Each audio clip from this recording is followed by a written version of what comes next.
Check na yung pag-i-adject. Check na yung mara na eh. Echo mo yung mga.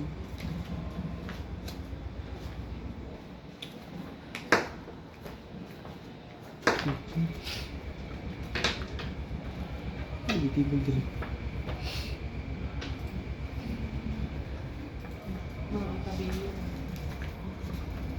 Timbul lang ito. Mara ko. Pila tayo gabong tayo. Pila tayo takat eh. Saan nga kuwan man? Kung sa tibol mo. Thematic analysis. Analysis lagi. Nakikita naman pag-iagi.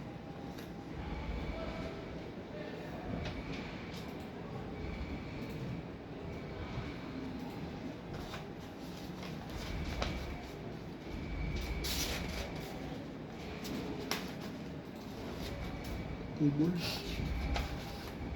Mati ka na bisis mo. Nasa Dali, appendix. appendix. Appendix.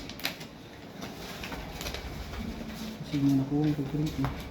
Kasi yung kuwang.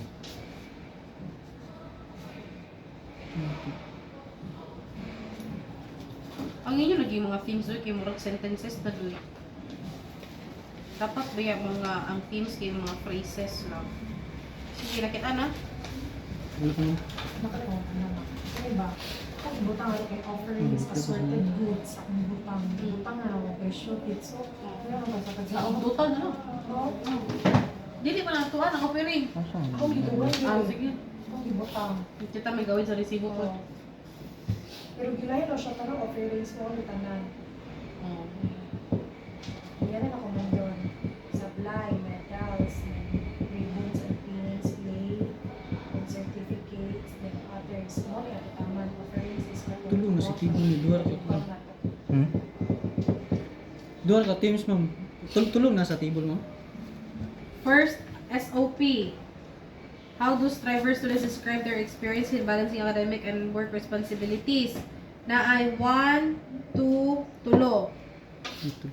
Ang first ninyong nga theme is challenges and personal growth in balancing academic and work responsibilities. Sakto? Ano diha sa imong kape? Yung ikaduha kay impact of dual responsibilities on students' daily life and well-being. Sakto dili.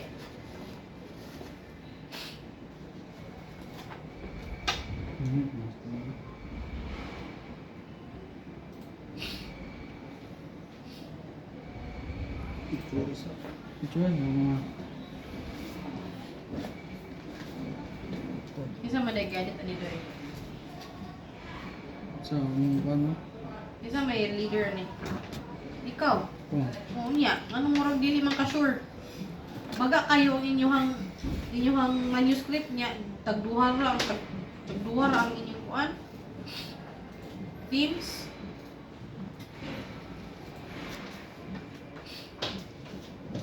Ito dito. Ano, tulungan? Dual like teams. I-finalize ani ninyo tuloy ka. Kaya basi Hindi, balik lain mo. grupo mo sunod eh. Ay ma'am, Hindi na. hindi ma'am. At least,